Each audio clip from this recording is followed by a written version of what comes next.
Welcome to Super Critics, presented by Barstool Sports, the show where I, Robbie Fox, alongside Chris Klemmer, will rank just about every superhero movie ever made. Starting this week with Batman 66. Klemmer, how we feeling? Good. We're going to do it in chronological order, so we're going to start at the beginning. Yep. This is the first.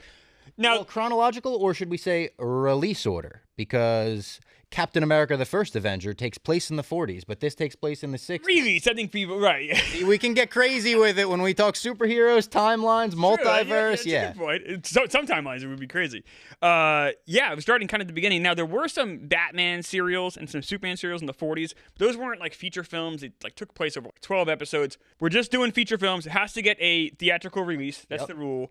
But we look at the list today. We have a couple hundred of these things. We've got like 150 ready to go, Yeah. pretty much, plus another 30 or so that are technicality movies that we can vote on when those come up. So I think we got a pretty healthy list. I think we have about 3 years of content planned, so we hope that the series is successful. Make sure to like and subscribe. Yes, please do, please. Because we'd like to do this for at least 3 years. If Yes. you want us to get to the modern superhero movies, Let's it's hit about those 3 Marvels. years away. Starting with this one. This is something that is very intrinsic to my fabric of being. What has yellow skin and rights? A ballpoint banana. Right. 2. What people are always in a hurry? Russian people? Russians.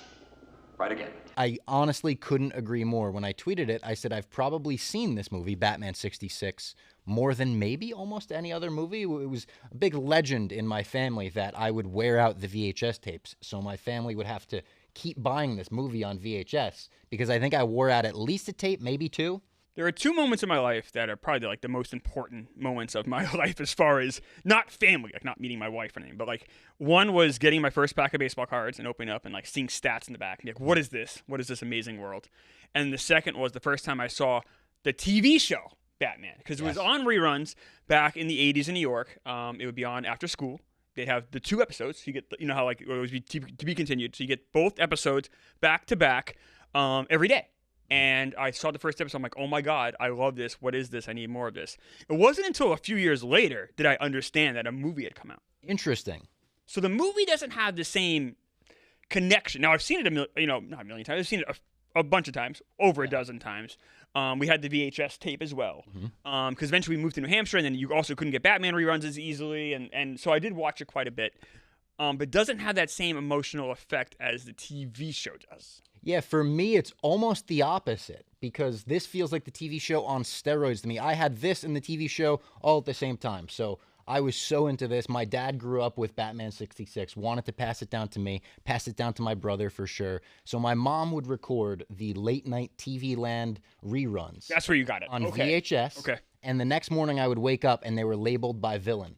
So I had a closet full of VHS tapes labeled by villain, and I'd be able to go pick my villain that I wanted to pop in. And the movie felt like such a bigger version of it because of the villain team up. Yeah, so in case people don't know, in this one you get Batman and Robin, Adam West, Burt Ward. There was a TV show, Batman. It was on ABC from 1966 to 1968. It was very successful, but like a comet. It was like a very successful and then almost like a fad. It instantly died out. But because it was airing twice a week, there were over 100 episodes made, which allowed it to go to syndication. And that's how people like Robbie and I found it in reruns. The show started in January of 66. The movie came out summer of 66. It was such a sensation that they wanted to rush this movie into production. Right after the first season. And you get 4 villains in it. Usually in the shows you get 1, maybe 2. In this one you get 4. You get Joker, Penguin, Catwoman, and Riddler. The same 4 villains that Matt Reeves wound up using in The Batman. How about that? Little inspiration back to 66? And they really all, I will say this too. That choice of villain has aged very well.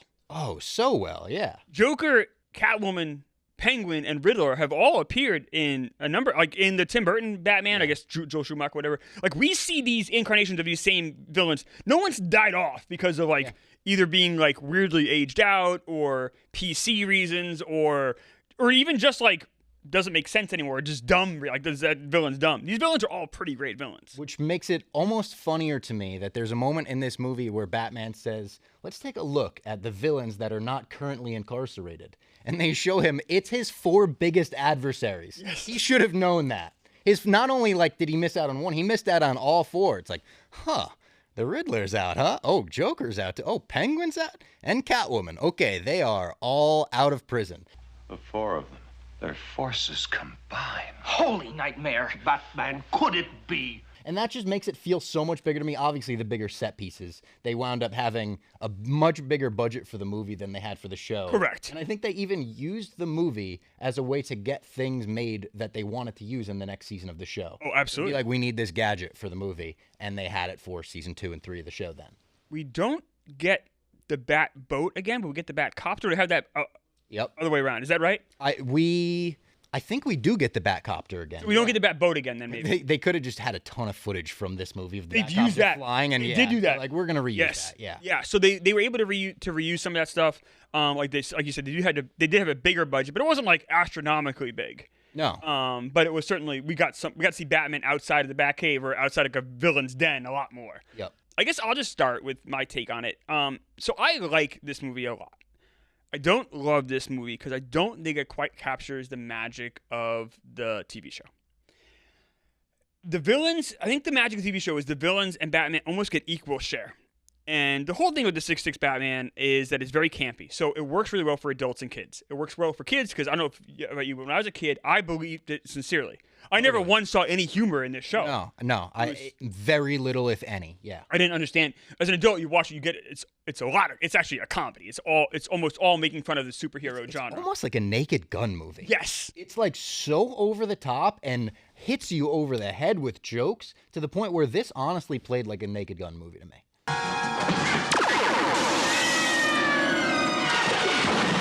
Oh, you're laughing as an adult way more than you're feeling anything else. Yes. But when you're a kid, I don't know about you, but like I had anxiety. I was like, oh, I hope Batman does guard this problem. Oh my God, how are they going to survive this issue? I didn't see any humor in it at all, which is kind of the magic of this 66 Batman. The villains don't get enough time. You get time with Catwoman because she's playing kind of two roles here, her and Kika.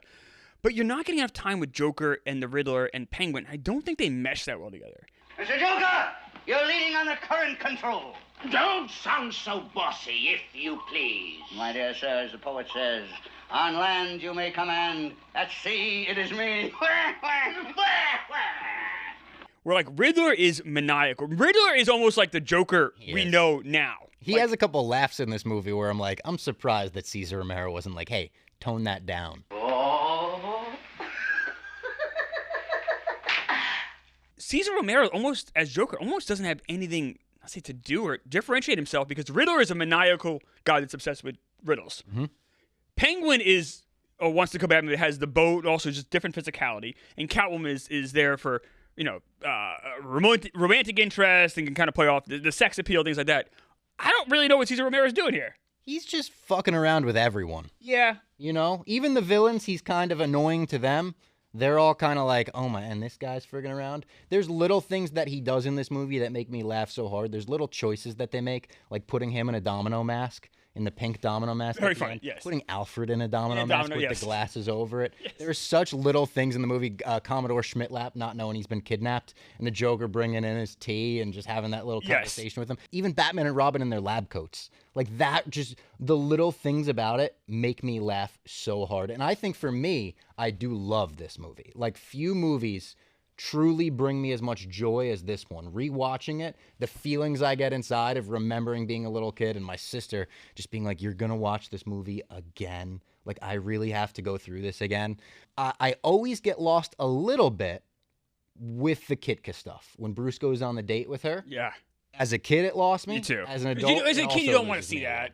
It was also apparently what got Adam West to do the movie. He did the movie on the condition that he got more time as Bruce Wayne. Okay. Because he was tired of the mask covering him up. Makes sense. It's funny to see him do detective stuff in this movie as well, where it's like, oh, they understood the Batman character, where he's a detective and he's supposed to be after all this stuff. Correct. The world's greatest detective in this movie? I'm not sure. Well, he doesn't realize Kitka's Catwoman. Kitka may be the most obvious. Funny, it's so funny, so funny. But maybe the most obvious, like, I'm from the Russian globe, and, like, her full name is the most ridiculous, like, I think I wrote it down. Her name is Kit.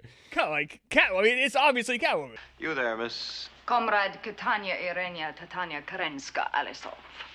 I am from the Moscow Bugle. The PN Gwyn saga later on with the Sparrow with a machine gun. Like, all of that. Like, Nick and KB have done bits where I feel like if you traced back the genesis of that style of comedy, you can find Batman 66 in there.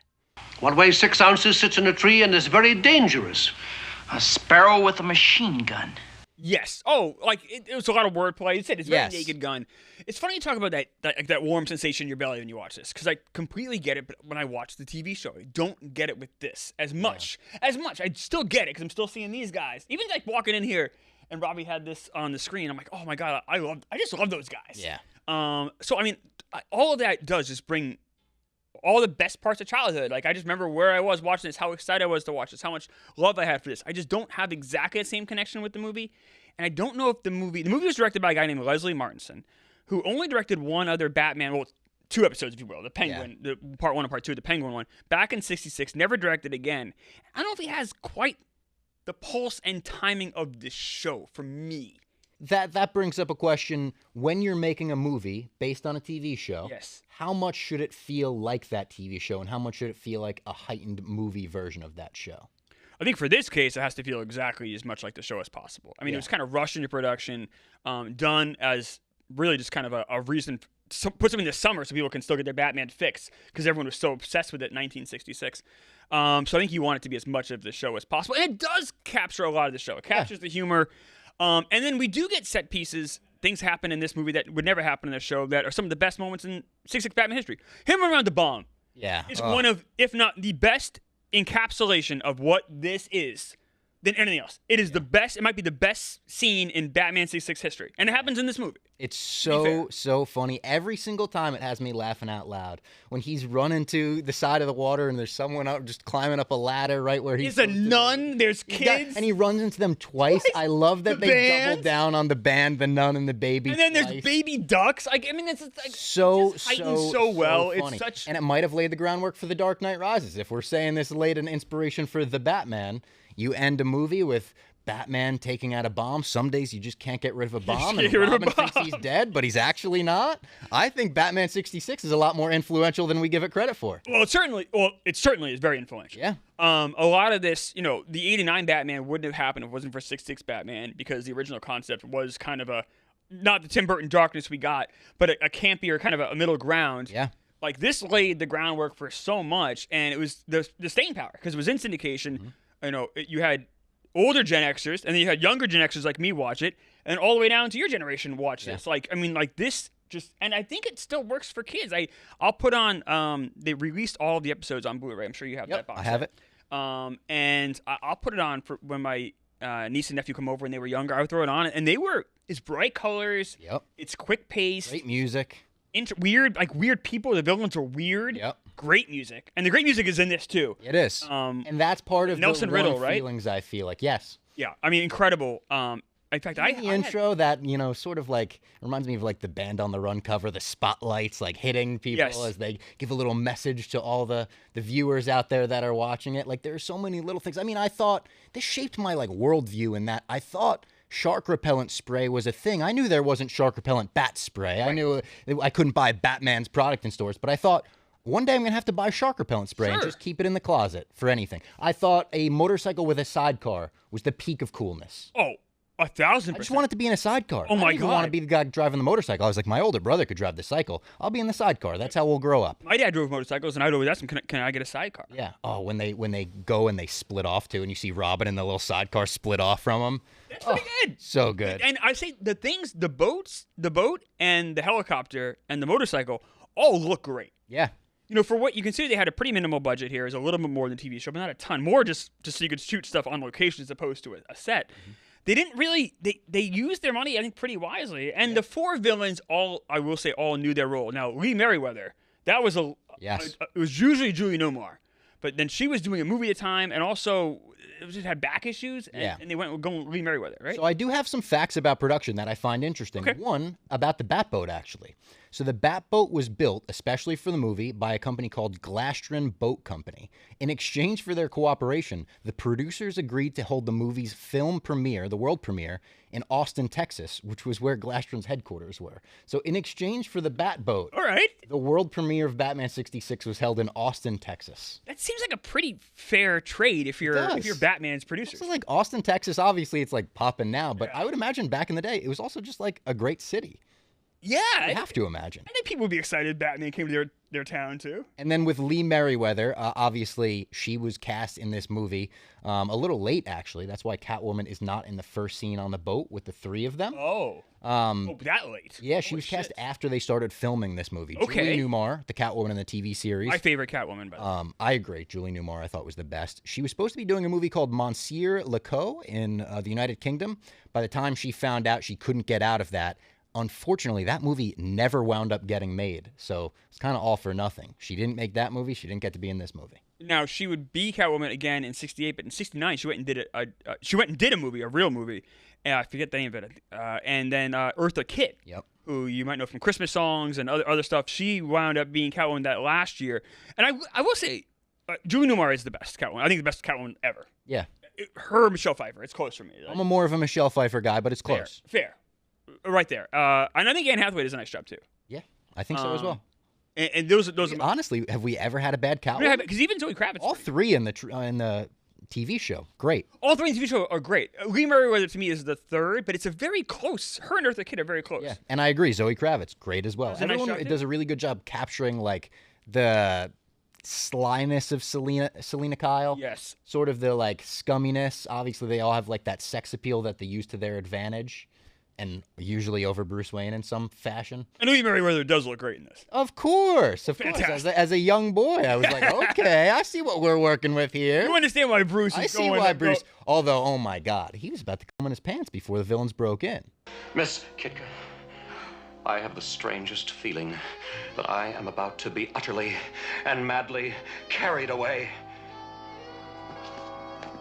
Oh, you think like he's literally like he was excited thinking about baseball. Oh yeah. In that moment, and then they break, and he's like, "Oh, thank God." I kind of don't blame him. And then his reaction when he realizes when the mask comes off, heartbreak. Just that look up, that slow look up at the cameras. The music comes in, so funny.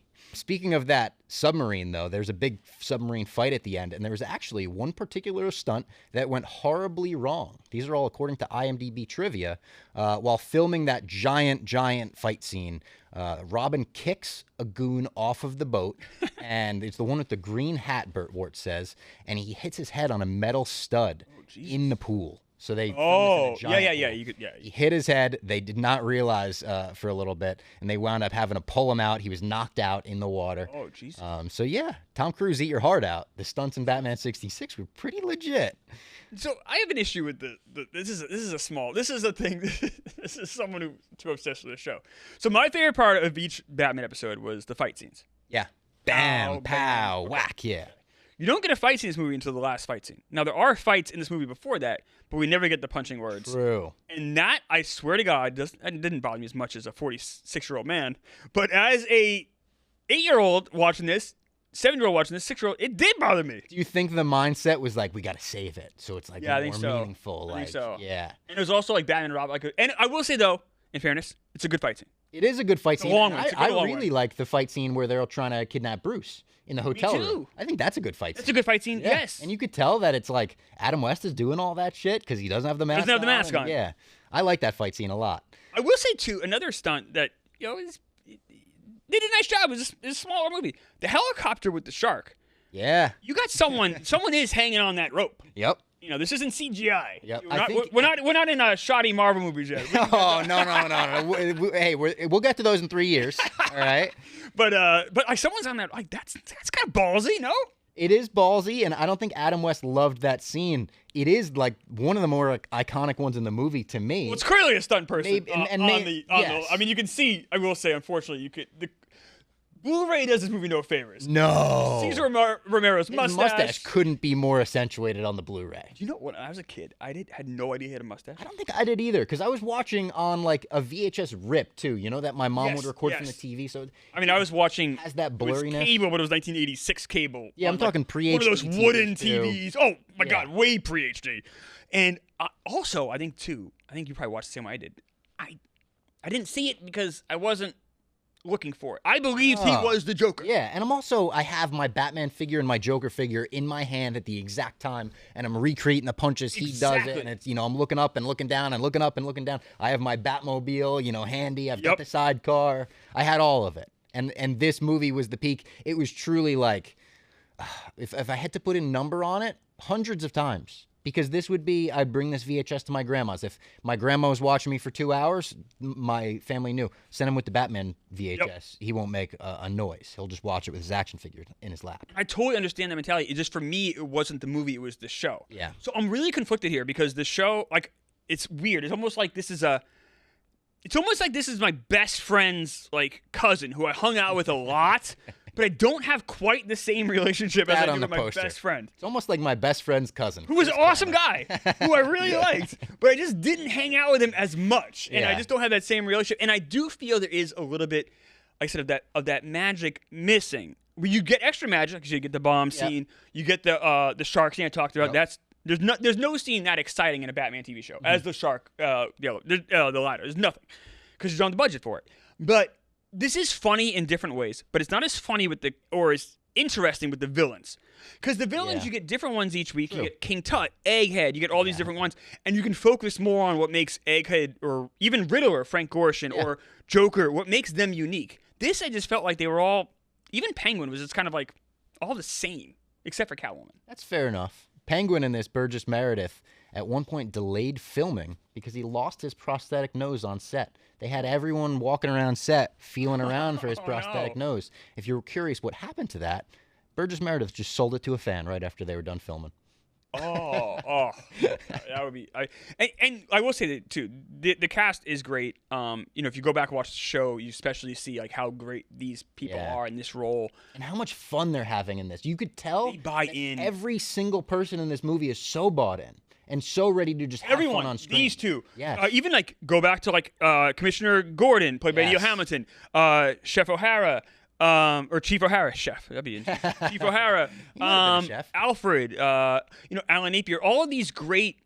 If you watch this show, you see them on even like Madge Blake as Aunt Harriet, a small role here. But like every single person in this show gets what they're doing. They know exactly what this movie's supposed to be, and they nail it. If you please, to take off the mask to give the better picture. Great Scott, Batman, take off his mask. The woman must be mad. And it's kind of a hard thing to do because you're not only being comedic, which you are, but you're doing serious work for kids. So, like I said, it is weird this show does work on on two major different levels. Yeah, I could literally recommend this to anyone, all ages. Absolutely. Where it's like, oh yeah, you'll like this for this, you'll like this for this. And I like this movie a lot. Now, we're going to rank all of our movies. This will end up being easily in my top half. It's going to probably end up easily in my top third of every superhero movie ever made. If it was the show, I would have a hard time not making this, like, I'll say one, but... Yeah, obviously your feelings towards it, and the show is also, it's hard to say 3 seasons worth of a television show, over 100 episodes versus, what is it, 90 minutes? 96 minutes or whatever. 45 or something like that, Yeah, like, was it 100? Yeah, it's over 100 minutes, I think, but barely. Yeah, it's tough, and I said I just don't have that same relationship you did with it where this was your go-to. It wasn't my go-to. But I do like this very much. I think this is a movie I said you can recommend to all ages. It's a different take on superhero movies than what we're used to now. We're used to now is like the serious Chris Nolan look at it, or even Marvel does take it pretty seriously, and they should. Yeah. With there's always comedy thrown in, but a lot of the movies are pretty. No, not at all. They're not. This like you could say this is a comedy. This is very unique. Yeah. This is much closer to Deadpool than you would say than like any other Batman movie. 100%. And for that, most Batman movies you can't take a kid to see. I mean, I always disagree with that. Just in terms of let's say the last 20 years of Batman, the Nolan movies it's tough to take a little kid to see the Christopher. I don't think art should have ages, but I'm a crazy person.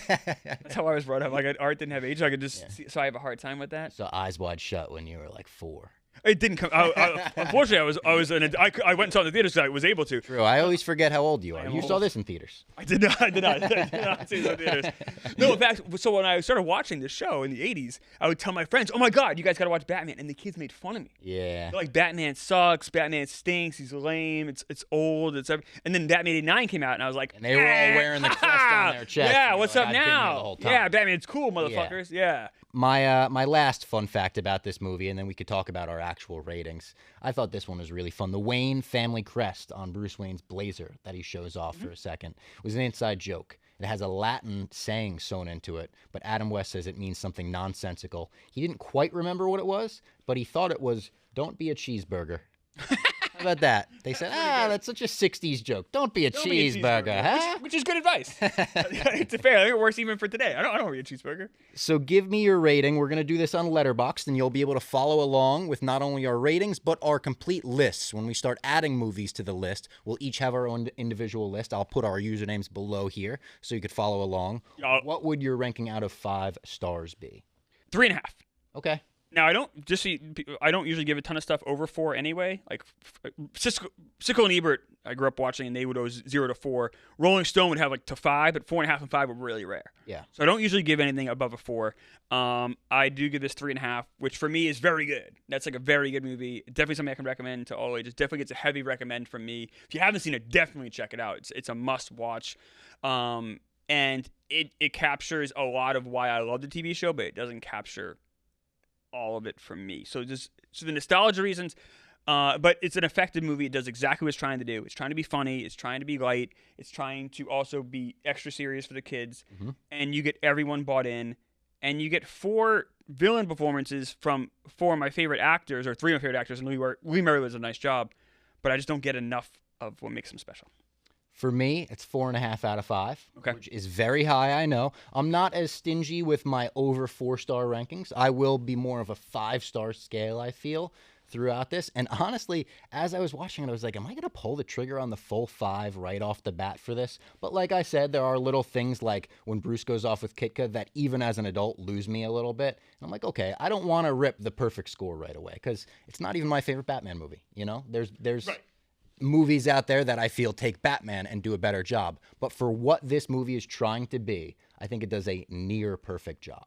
I think it is very close to achieving perfection for the movie that they were trying to They were trying to make. This would be in the back half of Batman movies for me, I believe. It probably would be for me as well. That's a high bar. I love Batman. It's also, I was going to say, we're 2 guys that are going to be skewed this is my favorite. Batman. We're going to do superhero movies. This is my favorite superhero. This is my favorite character. Take character in any medium. I would agree. Bruce Wayne Batman is number 1 for me. I would agree. Like, without a shadow of a doubt. So yes. It is hard. Batman's going to be on a bit of a curve on this journey, but it was a great one to start with. It was really fun to go back. I haven't watched this movie in many years. I hope we made someone watch this for the first time. I hope someone watched Batman 66 for the first time so they could start this journey. I hope so too, because hopefully, especially if someone's younger, like I don't blame them if they've never seen the show either. Hopefully, this would be like, oh wow, like what I want to talk to before we go. Like this is probably gonna be a long one for us, longer than most because we just love the kind of what we're talking about with this movie so much and with the show. Frank Gorshin as the Riddler is my favorite Riddler.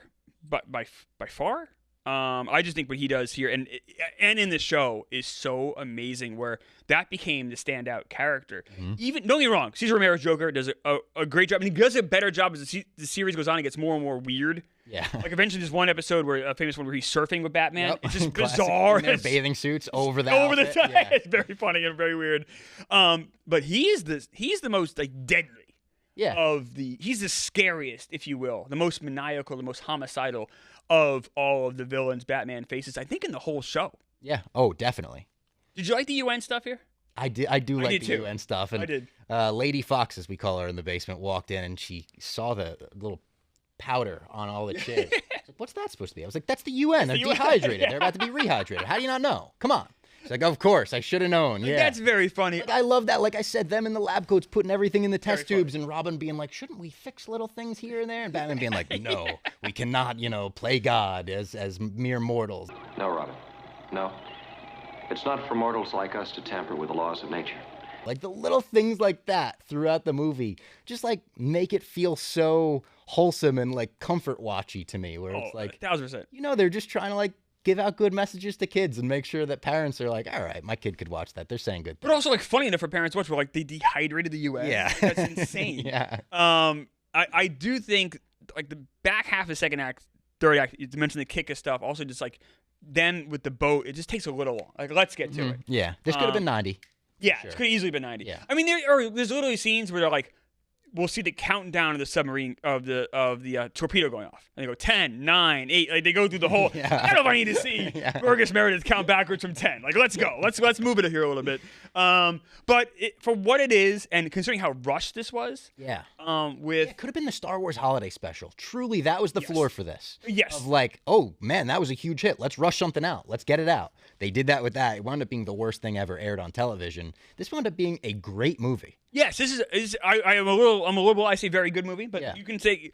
But regardless, if you're right, if this open the door for someone to enjoy this and then open the door to the rest of the show, then that to me is that's a huge win for me. Yeah. Because anytime people watch the show, like that's one of my favorite things of all time, and I think one of yours too. 100%. Even like you said, the King Tut stuff, the Egghead stuff, the weird stuff. The weirder, the better, almost. Me too. With Batman. And I wanted more. We got some of that with the UN stuff and some of that with like the bomb stuff, but I don't get enough of that with the villains here, and that for me is a little bit.